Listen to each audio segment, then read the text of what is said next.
So good evening, everyone. Welcome to Doctors for America's November Advocacy Grand Rounds, highlighted as a high time for change, navigating the impacts of marijuana decriminalization. This informative and timely session is stemmed from a collaboration between DFA's Substance Use Disorder Subcommittee, as well as DFA's Decriminalization and Liberation Subcommittee. My name is Temi Alasahinde, and I'll be your moderator for this for tonight, kind of guiding you through this evening's sessions. So just a little bit of information. Before we get started, I wanted to take a quick minute just to invite you to officially join Doctors for America. Being a DFA member today means taking the important and simple steps of selecting a membership and paying your annual membership dues to support DFA and incredible programs like the Advocacy Grand Rounds like we're having today. There are 4 different levels to choose from, and a DFA team member will put the link in the chat. And we'll also be live streaming this event on Facebook Live. There will be a recording and we'll have materials provided afterwards. Awesome. And just a few quick ground rules for this session. There's no such thing as a stupid question. You know, this is a very open space. It's a safe space to really just, release and provide those questions that you have.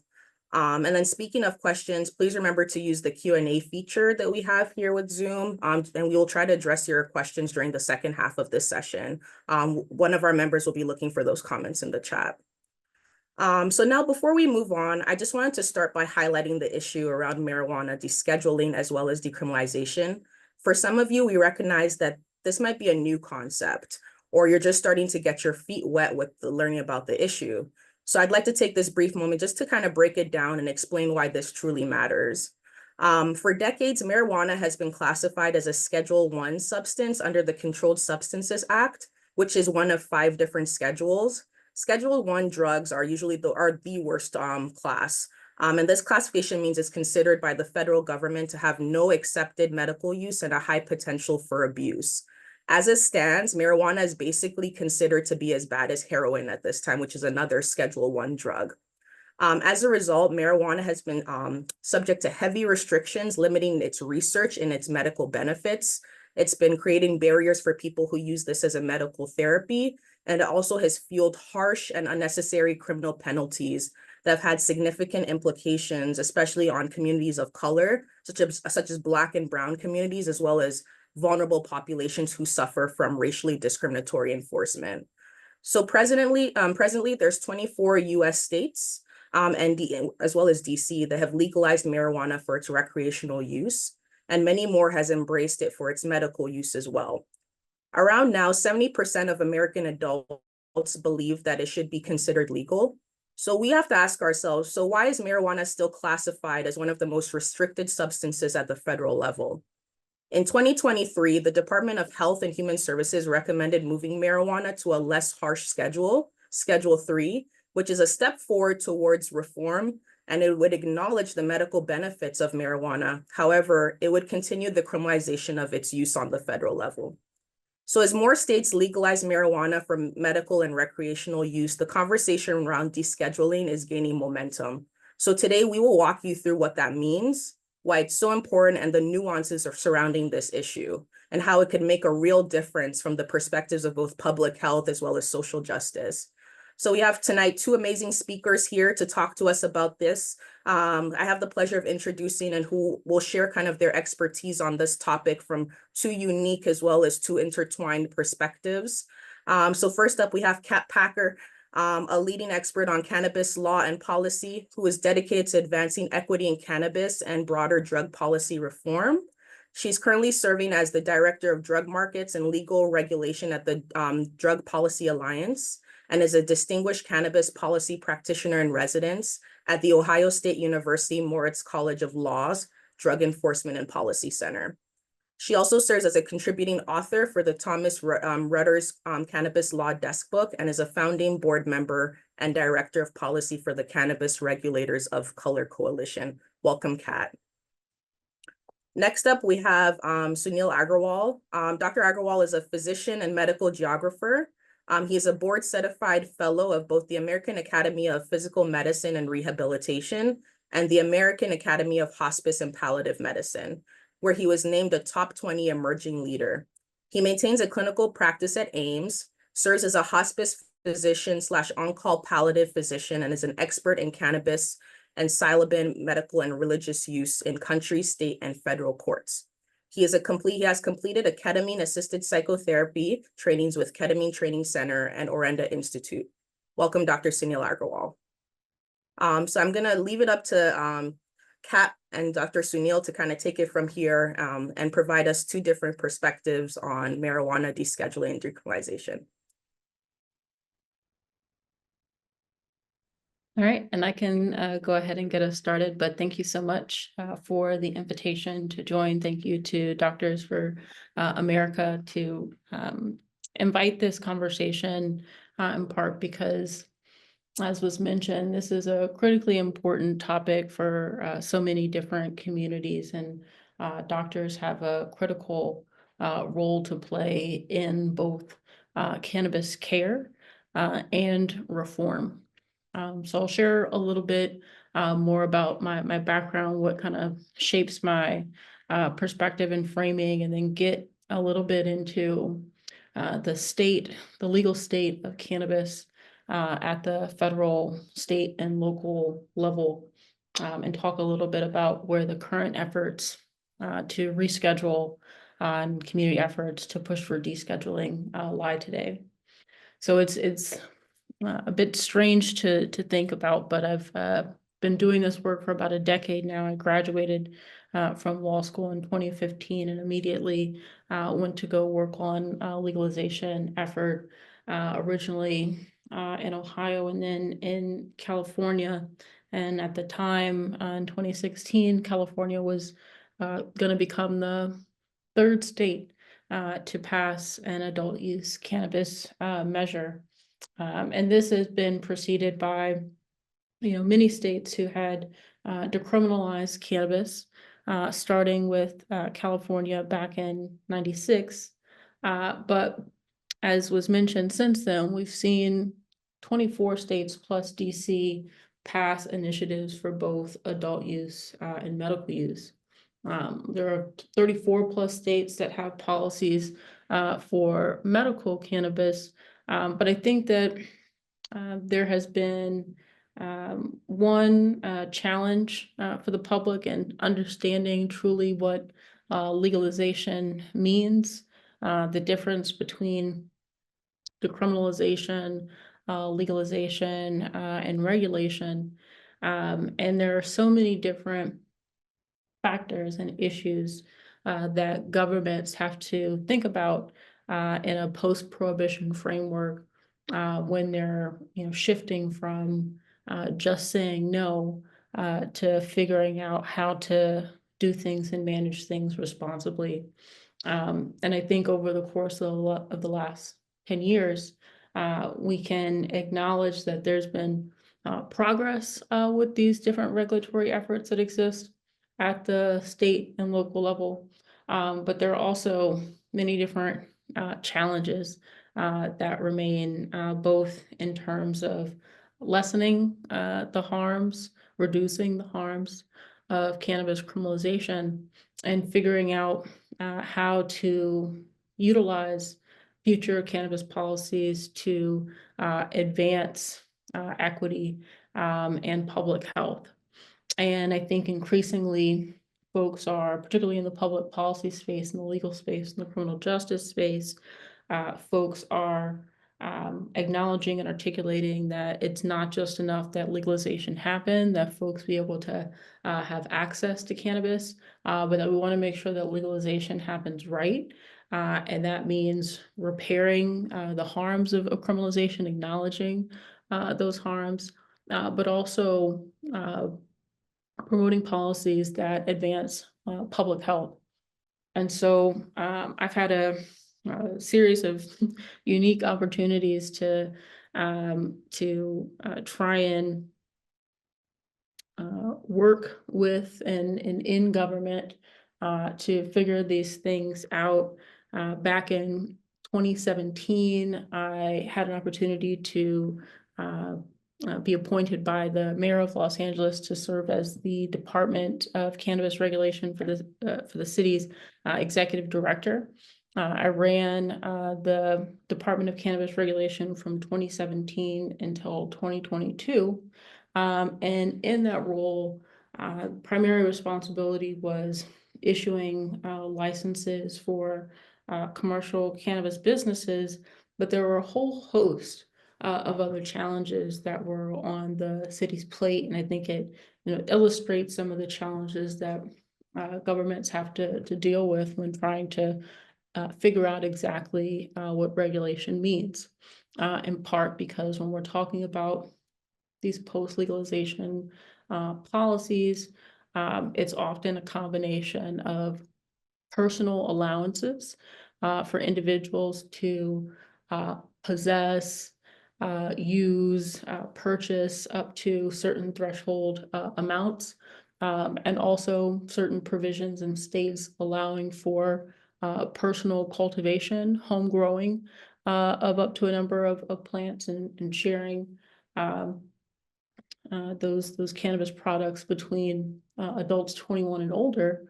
But there's also been this process by which governments are deciding who gets to participate in the licensed and regulated industry. And there are a lot of different considerations that governments are making as they're setting up their licensing structure. But I think first and foremost, many jurisdictions are trying to figure out how to do it often expeditiously and under a lot of scrutiny. And I think what this has resulted in part, is a licensing process that favors existing medical marijuana businesses. We've seen this happen with markets when jurisdictions and governments will allow for adult use or recreational use of cannabis. These are often the first time that jurisdictions are thinking about how do we make our market more equitable. And over the course of the last 10 years, really in the last 5 to 7 years, there has been an increased effort by jurisdictions to ensure and try and promote policies that, one, again, acknowledge harms that communities have experienced by way of the war on drugs and cannabis criminalization. One of the things that I like to remind folks, and that really motivated me in this space as I was doing my work. I started reading Michelle Alexander's The New Jim Crow, where she articulates that nothing has contributed more to the systematic mass incarceration of people of color in the United States than the war on drugs. And learning that half of all drug arrests in the US have been for marijuana, and 80% of marijuana arrests have been for simple possession, and that all across the United States, Black, Latino, and Indigenous communities are disproportionately harmed. Outside of this acknowledgement, there have been patterns of policies and programs that jurisdictions have developed to try and repair these harms. We've seen jurisdictions establish specific policies to not only reduce criminal penalties associated with personal activity, but many jurisdictions have put provisions in law that allow individuals with past cannabis arrests and convictions to have those records expunged. Those types of provisions are most helpful when expungements are free at no cost to the individual and automatic. There are other jurisdictions that have passed policies that allow for expungement, but individuals have to go through a petition process, and that can be costly and difficult for folks to navigate. But by and large, that's seen as being a necessary component of post-prohibition cannabis policies to advance equity. Another pattern of policies developing out of jurisdictions that have passed adult use policies is recognizing that often there is quite a significant amount of tax revenue is being generated from commercial cannabis businesses. And there are policies in place for community reinvestment to ensure that revenues generated from commercial cannabis sales and revenues from other sources are being redirected into communities most harmed. We've seen resources go directly into cannabis industry development, but also into things like health equity and education and housing and employment opportunities and other social determinants of health that we know are impacted by cannabis criminalization itself. And so I think in hindsight now, as someone who's been responsible for the licensing program and the equity program focused on the business, I would say that I think the community reinvestment piece is more important, if not just as important. The reality is that not everyone who is impacted by cannabis criminalization is interested in starting a cannabis business, is interested in being involved in the cannabis industry at all. And so it's important that there be investments to ensure that whatever economic opportunity individuals want to pursue, there are equitable pathways to those opportunities, particularly for communities that have been disproportionately impacted. And then, as I've mentioned, there have been efforts to try and ensure that there is equitable access to the market. I think that these are the efforts that have been most challenged, in part because cannabis businesses are still engaging in an environment where their underlying activity is considered illegal at the federal level. This means that it's difficult for or more challenging for cannabis businesses than other businesses to have access to things like insurance and bankruptcy, courts and banking, and small businesses don't have access to federal programs like the Small Business Administration that would be available to any other industry. And so I think if you read the headlines, there's a lot of ebb and flow of like hype and doom around the industry.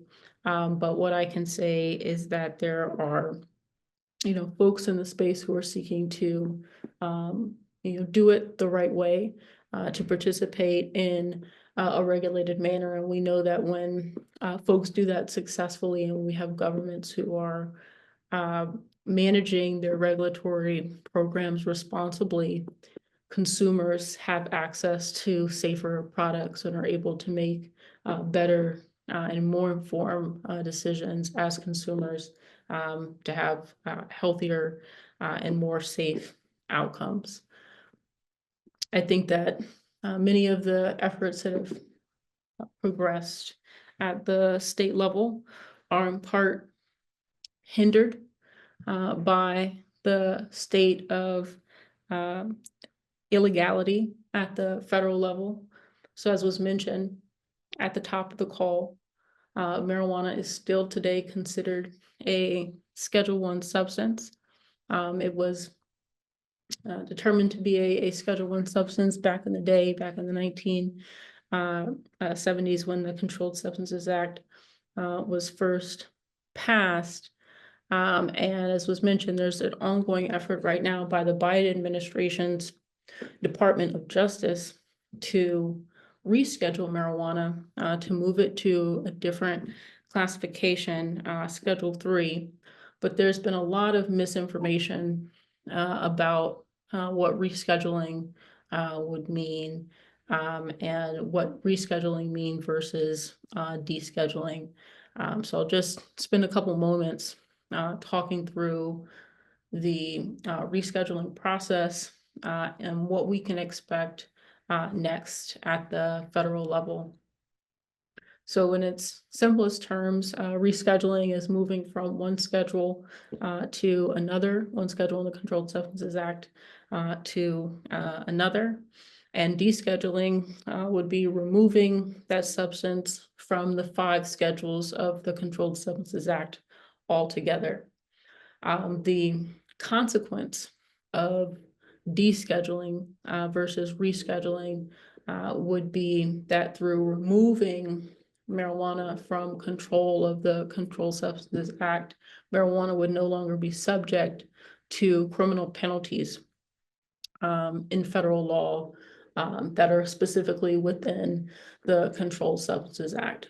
So the Drug Policy Alliance is a national nonprofit organization that fights for decriminalization, legalization of cannabis, and the replacement of criminalization with regulatory policies that are grounded in compassion, health, and science and human rights. So we take the position that marijuana must be descheduled, removed from the Controlled Substances Act entirely, but we also have taken the position that descheduling alone is not enough. We need comprehensive legislation to address both the reparative elements, the social justice elements that we talked about that are happening at the state level, like expungement and making sure that people aren't denied access, aren't discriminated in access to things like housing, education, employment, either because of past cannabis arrest or current cannabis use. And also, again, removing the criminal penalties for cannabis does nothing to require the federal government to play an affirmative role in advancing a public health agenda or providing any type of regulatory oversight, guidance, or standards. And we think that those things are appropriate as well. So with this rescheduling effort, this is, again, something that was proposed by the Biden administration. And as mentioned, it's really a new classification and title. So as a Schedule I substance, marijuana currently is categorized as a drug that has no currently accepted medical use and has a high potential for abuse, and there's no accepted use for safety under medical supervision. If moved to Schedule III, it would be categorized as a drug that has medical, currently accepted medical use, be categorized as a drug that has a lower abuse potential than Schedule I and Schedule II drugs, and has a lower safety and dependence profile than Schedule I and Schedule II drugs. There's been misinformation about this in part because I think when people hear currently accepted medical use, they think, oh, so maybe medical marijuana use might be legal. And that's not the case. The term currently accepted medical use is really a term of art that is used specifically in the rescheduling process, but it is not the same as FDA approval. And in order for any scheduled substance to be available to patients, consumers via prescription, those individual drugs would have to receive FDA approval. And to date, there have not been any, cannabis is not an FDA approved drug. There have been certain drugs like Marinol and Epidiolex that are cannabis derived drugs that have been FDA approved. But if you go into a dispensary in any of the 24 states that have passed adult use cannabis, you're going to see thousands of different products. And the way that the FDA and the DEA are set up under the Controlled Substances Act is that in order for any one of those products to be available under a rescheduling decision, those products would have to go through the FDA approval process. And to be frank, the FDA approval process was not really set up for the cannabis industry. There are reasons why there are only so many pharmaceutical companies. And so while I think that it is significant that the government for the first time would acknowledge marijuana as having a currently accepted medical use. I think it's just as important for folks to recognize that this is not creating any legal or protected use, even for medical marijuana patients under federal law. One of the reasons why I think there's been so much hype about Schedule 3 is because the industry is pretty excited about it, in part because there's a separate area of federal law on IRS code known as 280E that says that businesses can't make normal business deductions if they're engaged in the traffic of Schedule 1 and Schedule 2 drugs. So if marijuana is rescheduled, particularly as a Schedule 3 drug, then marijuana businesses would be able to make normal tax deductions. They're currently unable to make certain tax deductions because of marijuana Schedule 1 status. But this process, this proposal to reschedule marijuana at the federal level is ongoing. There had been a proposed rule released back in May on a 62-day public comment period where the Department of Justice received feedback from the public. I participated in a coalition of folks called United for Marijuana Decriminalization.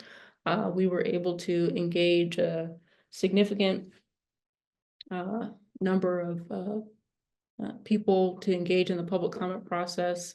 Over 10,000 public comments were submitted out of 40,000 utilizing the digital tool that we put together. We thought it was really important for communities who have been most impacted by cannabis criminalization to have a seat at the table, to have their voices heard. The reality is that there's really not a space in the rescheduling process for real and frank conversations about the genesis of the Controlled Substances Act, the fact that it's been acknowledged multiple times that President Nixon signed the Controlled Substances Act with the explicit intention of criminalizing and disrupting Black communities. That Harry Anslinger, who ran the Federal Bureau of Narcotics before it was the DEA, had a bunch of racist rhetoric that's on the record. And there's not even mention in the proposed rule that there was a commission back in the day actually created by the Controlled Substances Act that required there to be a analysis of the marijuana problem. And Nixon's own commission, this commission was known as the National Commission on Marijuana Abuse, I believe, came back with a recommendation that marijuana should be decriminalized. And so I think that this is going to be an ongoing conversation, rescheduling versus descheduling. There's supposed to be a hearing taking place in January or February, where there will be an opportunity for witnesses to be heard. But I think that we're going to, even if marijuana is rescheduled, continue to see criminalization at the federal level. And so it's going to be increasingly important for stakeholders who support decriminalization, who support legalization, who support regulation, to be involved in advocacy.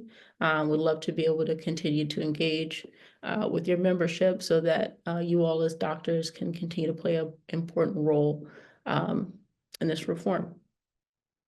I'll pass it back to you all.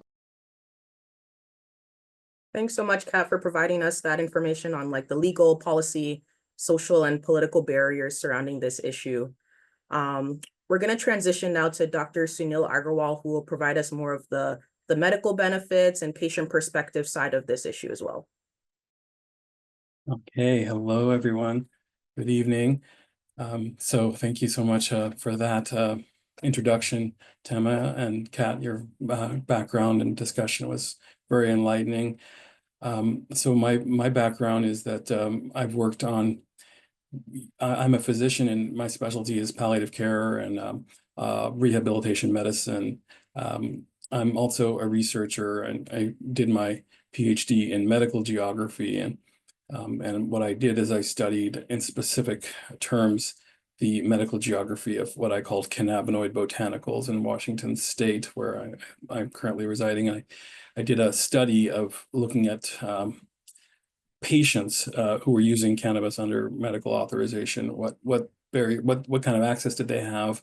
What was delivery like? What kind of distress levels did they have? I reviewed their medical charts. I surveyed them as they took cannabis from a certain batch from a dispensary. This was back in 2007, and it was very difficult to even get approval to do research like this. I wasn't actually administering any cannabis to patients. I was observing what was already going on under other doctors, supervision.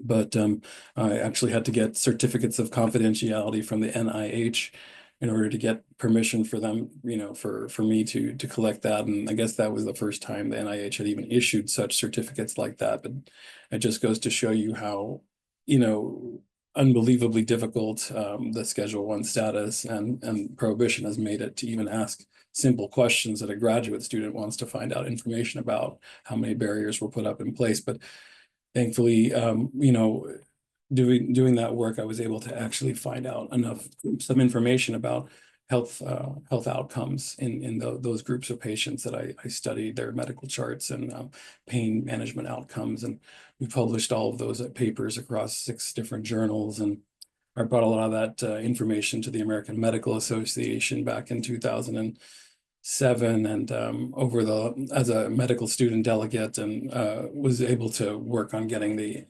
largest group of doctors in the country in an AMA, the oldest group of organized doctors, and the most conservative group, obviously, too, to finally decide in 2009 that cannabis, they were going to use their bully pulpit to urge a review of marijuana scheduling status.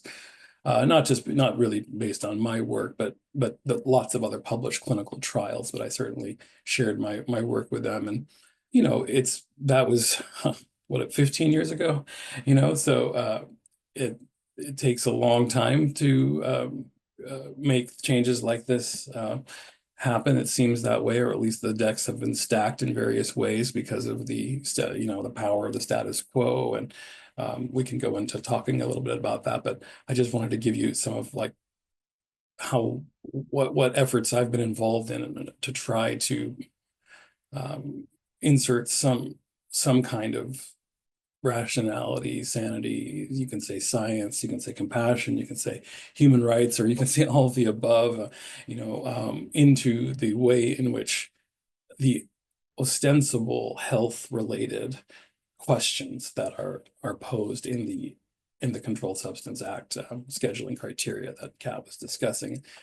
And I mean, part of what I think is important to look at the history to do for people who are specifically doctors is how sort of the health cover was used to justify a predetermined outcome of prohibiting a substance, when it was experts that weighed in actually did not believe that its danger posed the high level of restrictions of millions and millions of arrests and incarceration and everything else that you might want to do in a society if you're trying to control a massive outbreak of violence and mayhem and whatever whatever situation you might imagine. Well, we should arrest hundreds of millions of Americans, because they pose certain danger. But on the basis of the substance and the way it affects the human body, that danger was never recognized by any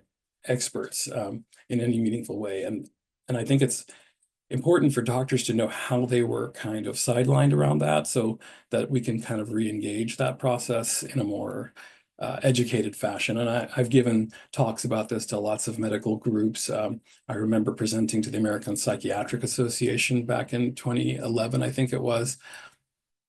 So I don't know if there's any psychiatrists in the room now, but boy, particularly psychiatrists were the ones that were most sort of at the political football of this situation. So I actually wanted to show you something. I'm see if I can share my screen. I said I wasn't going to show slides, but I do have, I think it's worth looking at this paper that I wrote when I was at the NIH. I spent a year in my fellowship at the NIH back in 2014, 2015.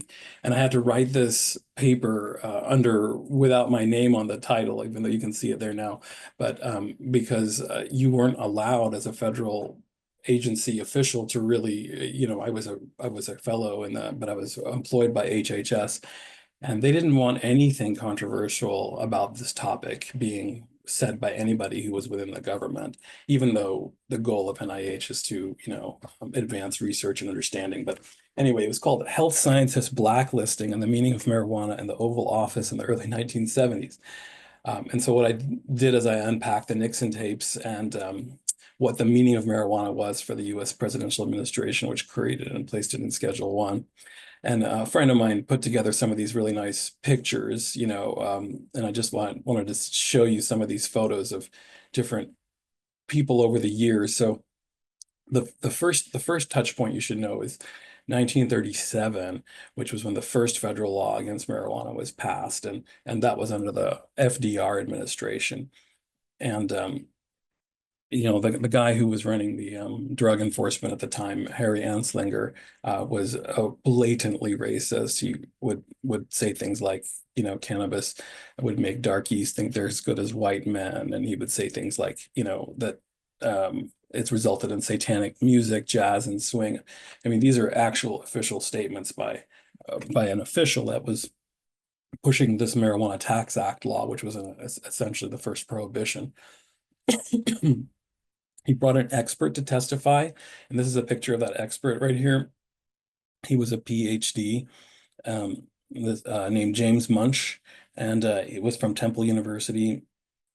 And he said that based on his research and giving cannabis to dogs for 3 months, that they all became insane. He also said that he tried cannabis himself and he became insane temporarily. It was quite like, I think it's important for us to know how scientific credibility was abused and misused in sort of in the service of this effort. There's actually a famous case in New Jersey where he testified in a capital case, a criminal case, where he said that 2 puffs on marijuana caused him to turn into a bat that flew around the room for 15 minutes and landed in a 200-foot vat of ink. Actually, his defense, his statements worked and got somebody off of a murder charges. I mean, it was that kind of information was being circulated that just being around marijuana would make you so crazy that you would kill somebody.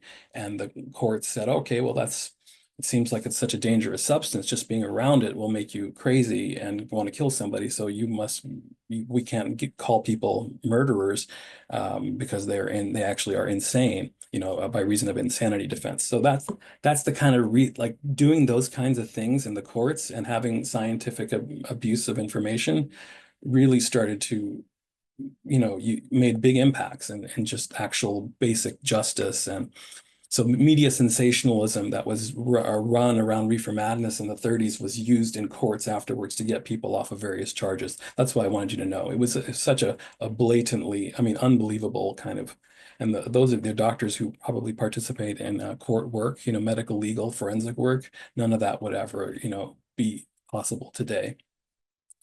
And then, so the Nixon tapes in the 17-month period when Congress passed the Controlled Substances Act, and then in 1972, when the congressionally mandated report that Kat was referring to came out, basically the entire 2-year effort, or almost 2 years, was like, how can we sabotage the commission's report to make sure that they aren't going to say something favorable about marijuana?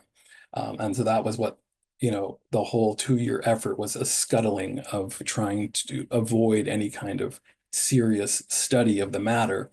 And I think that's, Nixon's views are very clear that, he associated cannabis with homosexuality and dope, and that if these were things that we had to root out. He also You know, he talked about certain drugs that strong races used and certain drugs that weak races used. Um, and you know, he believed that marijuana was for the weak races. I mean, this is basically the language of eugenics. But that was the official position, and you know, we are living with the guy who signed this law that we're all struggling to deal with, like 60 years later. This is what his views were, and wouldn't but believe it or not, just recently in the New York Times, they published that actually he privately believed that pot was not particularly dangerous. This just came out like in September. You know, an archivist was doing some work, and ex-lobbyist or something came across some additional tapes after the fact. He's like, actually, you know, I really never thought it was that dangerous in the first place, but what was dangerous to him is the association of marijuana with certain groups of people in society that opposed him politically. So that was what the danger was. It wasn't the danger of public health or, you know, all the things that you might be concerned with, or I mean, every substance that you might put in your body has risks and has benefits, and that's certainly the case. But that wasn't the risk and danger that he was worried about. He was worried about the political risks to people who were associated with marijuana, like anti-war protesters, for example. And so there was actually I'm going to forward here. I can share the link to this article if you're interested. This was I shared this in a lot of different settings, and back when I had written this was in the Vermont legislature. This link currently is where it's living right now. Anyway, so there was a guy named Bertram Brown. He was a MD psychiatrist who was the leader of the National Institute of Mental Health, NIMH.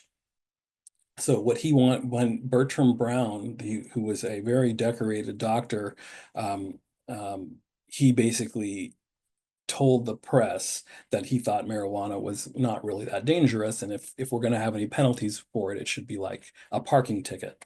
And that was printed in the Washington Post. And right after that, basically, Nixon was attempting to fire this scientific director of the National Institute of Mental Health. And this is sort of the beginning of the way in which doctors who said anything that was, you know, sensible or about marijuana, or that he opposed what Nixon's views were, became what I call blacklisted. You know, it was an attempt to really, like, you don't go there. If you go there, you're at risk of losing your job. And so, you know, and he was also I really want to take the drug program away from the Institute of Mental Health. I don't want health scientists thinking about drugs. I want law enforcement thinking about drugs. And that was sort of the shift. And, you know, already that decision actually had been made in the Johnson administration, when the control of drugs was shifted from health, education, and welfare, or HEW, now called HHS, over to DOJ. But Nixon really doubled down on that and made sure that the law enforcement would take a more active role, and that was the creation of the DEA. Which we're still struggling with. It. The DEA refuses to even properly handle the rescheduling situation. There's lots of reports coming out right now where the director of the DEA, Ann Milgram, who used to be the New Jersey Attorney General, held secret meetings with opponents to marijuana reform, off the record. And the judge in the case is calling it ex parte meetings. So even though the president, who she serves at the pleasure of, is saying you should do this, they are so used to not doing it. They were actually created to make sure it didn't happen. So they're still trying to do that, even though their bosses, the attorney general, you know, is telling them you should, you know, have a fair hearing. If you need to have we actually didn't need to have this hearing that they're doing in December. It was not required, as far as I understand, but they've chosen to have an open hearing after the comment period. They chose to have this sort of public hearing in next month, but they're stacking the deck in a very specific way. They're calling Nebraska's, you know, governors and things. One of the folks on our call is from Nebraska. You know, certain specific places where, you know, you kind of know what they're going to say, but they're not making it an open hearing. Anyway, so they're kind of doing what Nixon did back in 1970, which is basically shutting down particular voices. Like in this case, Bertram Brown, Dr. Brown, who was the head of the National Institute of Mental Health. you know, who put him in the clinical, who put him in there, I'm more hardline, this is psychiatry is a goddamn racket. That's what Richard Nixon said. He's the entire field of doctors. He didn't have any appreciation for this kind of thing, these kind of expertise. And that's I think really at the root of our problem has been sort of a desire to ignore any kind of medical or scientific experts. But now over time, over the last few decades, then because we kind of got rid of all these kinds of people, there was a shift in the centralized medical complex where they agreed with the consensus that marijuana was dangerous. And I was happy that when I was able to get the AMA to change their position on marijuana, because they hadn't changed their position on marijuana for like decades and decades, and so that was kind of a shift that's happening. And now the AMA's current position is that all drugs should be decriminalized. Personal drug use should be decriminalized. The WHO feels that. American Society of Addiction Medicine. Brian Hurley, who was the president of that, he said the same thing. I mean, this is kind of the consensus now, and we're now in that position again where the medical establishment, is recognizing this. But I wanted to share with you like what the roots of this thing are. And how much effort it took to suppress, what voices had to be suppressed. And I wish I could tell you more, go into more details on it with you, but I'll give you a link, and yeah, I'm going to have to like stop talking here in a little bit, but let me tell you that I feel that I did also put testimony in towards this effort to reschedule marijuana. I'm in favor of descheduling, absolutely. But if they're going to make a half measure like this, it's certainly closer to the truth than no accepted medical use. And certainly these kinds of prohibitions do impact patients in like Section 8 housing, long-term nursing care facilities, different kinds of where the federal government's laws and policies are way more, even people active duty military. There's a lot more, it's a bigger deal if you have a Schedule I something in your system, if you're involved in any kind of any kind of federally overseen processes or health and housing or employment. And not to mention custody battles and other civil cases, lots of places in which the Schedule I kind of prohibition does, even though, yeah, it hasn't been approved. It wouldn't necessarily mean that it's approved for interstate marketing under FDA. It does create opportunities to have more rational discussions around, oh yeah, there's a reason. Well, that substance, even the federal government recognizes it may have a limited medical use. So maybe my client is doing that, and as opposed to the Schedule I where everything's blanketed. I also, yeah, I do think the 280E, the tax deductions for ordinary business expenses, could have a positive impact on prices for the consumer. A lot of these programs of cannabis dispensing are high priced because of excise taxes and various degrees of taxes, which hit the consumer.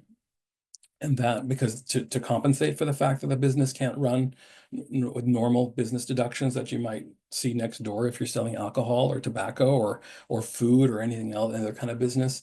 So those are kind of some of the positive changes that I think could come forth. But I think ultimately there's nothing greater than starting telling the truth about the fact that the substance was, made illegal for really purposes of racism, classism, xenophobia, all the different isms you can think of.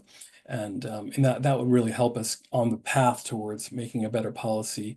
There's a lot of repair work to be done, but I'm hopeful that it seems to me that that's the way we're heading. But the DEA as of it is right now is still making it hard. So the doctors need to be continuously engaged and showing up there doctors are regulated by the DEA licenses, and so it's important as health professionals, we have this, okay, we'll get licenses to do things, but in exchange, we still have our Hippocratic oath. And we also need to be protecting our own interests as doctors, because it's very hard to imagine you have a useful substance like this that can help a lot of different conditions, from pain and cancer patients to HIV to, all kinds of disease modifying things and autoimmune disorders.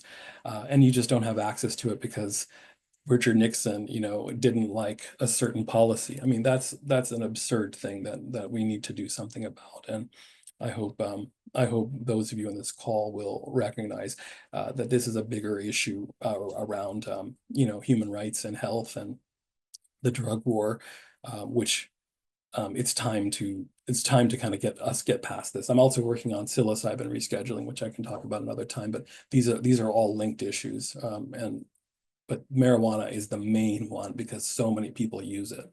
So anyway, thanks for listening, and I look forward to our discussions. Thank you so much, Dr. Agrawal. This was an amazing conversation. I honestly wish we had more time to hear from both of you because, we've learned so much today. Just a recap of kind of the topics we talked about today. We talked about how marijuana descheduling and rescheduling and, the implications of both, how the criminalization of marijuana has affected communities of color and vulnerable populations. Today, we also talked about how descheduling is not enough and how we need to address the social determinants of health that marijuana criminalization has had, such as things like housing, education, how we need to, invest back into the community, do things like expunging of records. We've also learned how it's affected cannabis businesses and how that affects the consumer.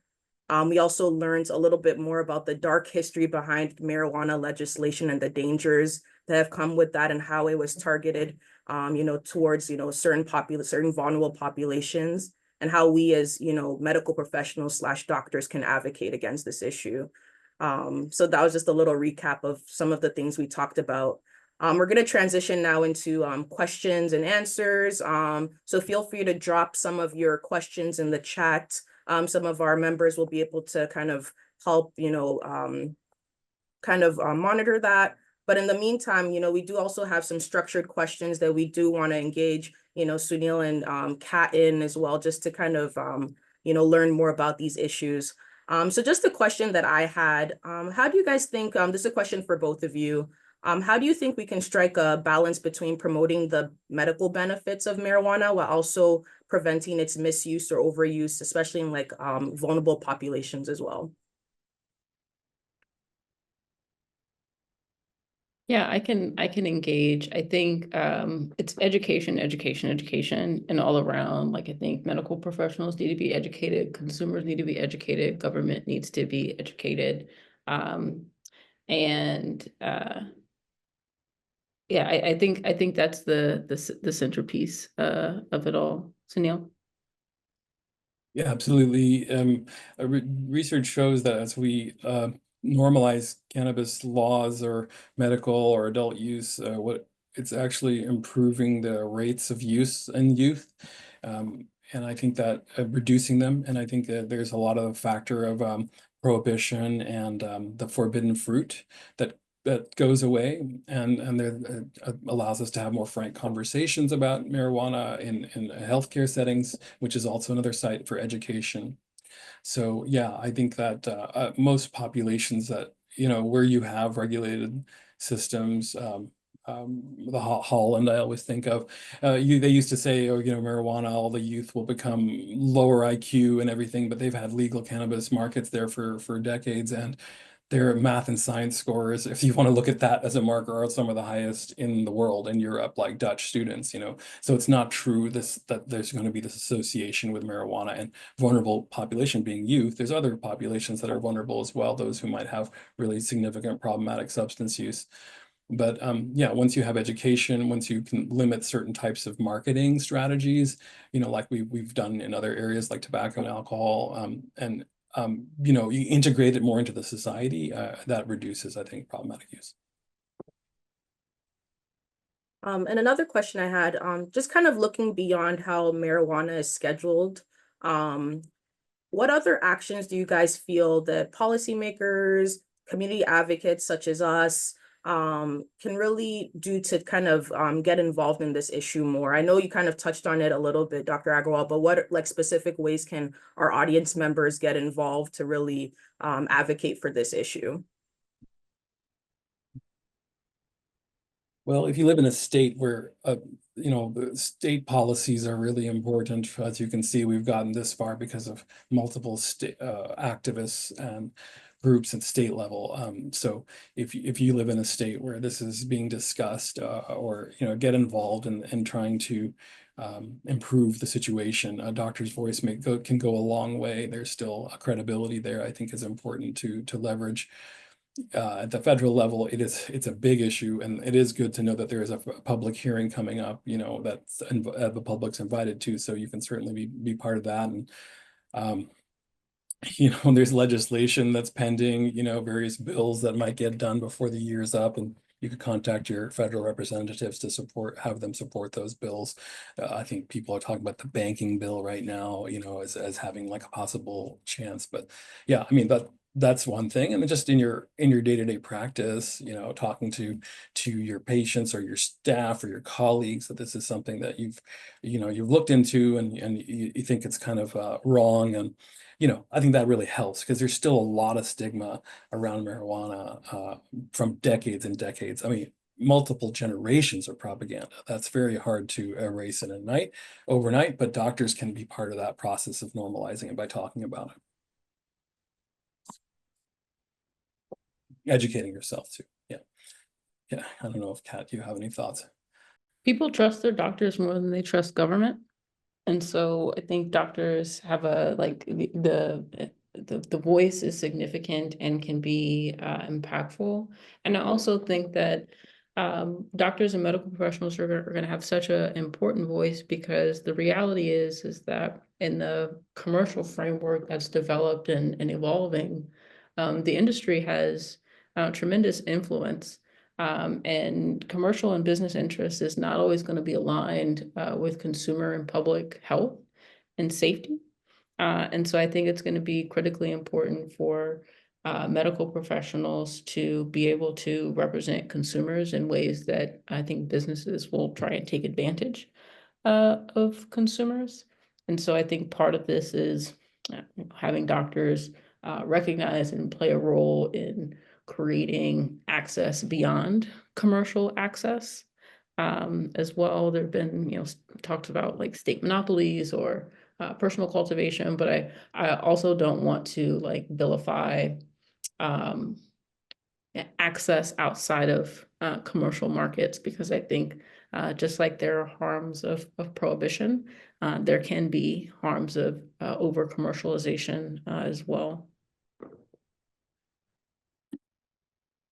We have a question from the audience here. Have you any idea about the incoming president and his agencies and how that will affect this regulation? Yeah, I mean, I think that we'll see what we'll see.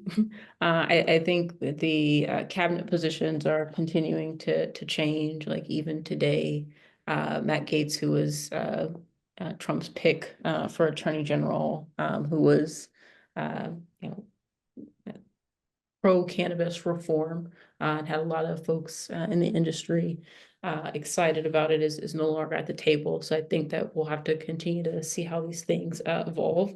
It'll be one thing to see how the cabinet shapes potentially Trump's agenda, but in order to actually change cannabis law, he'll need Congress. And while Republicans will have leadership of the House and Senate, the reality is that there hasn't been a lot of consensus at the federal level on what reform should look like. As Sunil mentioned, the thing that's most likely to pass at the federal level is the Safe Banking Act. It is not even a bill about the cannabis industry. It is a bill that would provide financial protections to, or provide legal protections to financial institutions that serve the cannabis industry.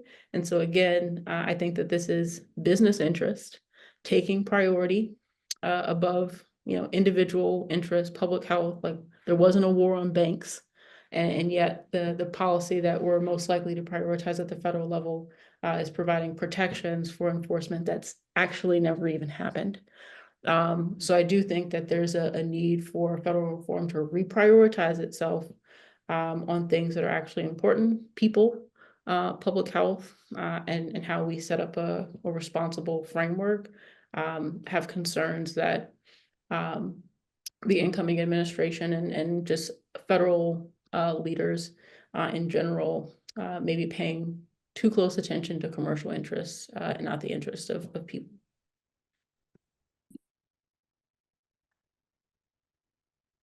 All right.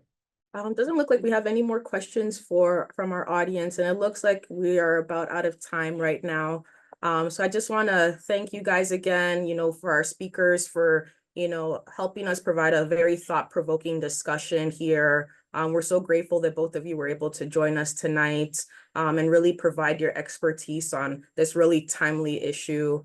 So just before we leave, here's some quick reminders. Don't forget, audience members, to just follow us on Twitter, LinkedIn, Facebook, to just stay up to date on all of our DFA programming and events, and to stay engaged in kind of the initiatives that we're involved with.